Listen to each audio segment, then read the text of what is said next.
এখন আমি আপনাদের জাপানিজ স্বামী স্ত্রীর ফুলসজ্জার গল্প বলবো। ওকে, এটাই আমাদের দরকার। বলো বলো বলো বলো বলো।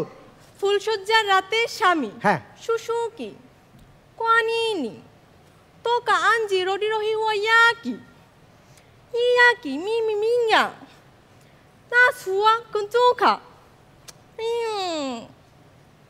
দেখছেন, কেউ কিন্তু কিচ্ছু বোঝে নাই, তারপরও কত মনোযোগ সহকারে সব কথাগুলোই শুনলো।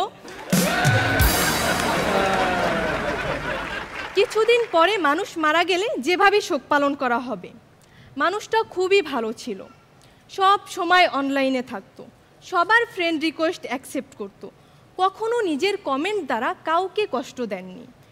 সে এতই ভালো ছিল যে কখনো কাউকে ব্লক করেনি, বন্ধুদের ছবিতে মন খুলে রিয়্যাক্ট দিত, তার জোকসগুলো ছিল অসাধারণ। লোকটা মৃত্যুর আগ মুহূর্ত পর্যন্ত অনলাইনে ছিল। হঠাৎ নেটওয়ার্ক সিগন্যাল উড়ে গেল, লোকটার হার্ট সিগন্যাল ব্লক হয়ে সে মারা গেল। লোকটা আসলেই খুব ভালো ছিল।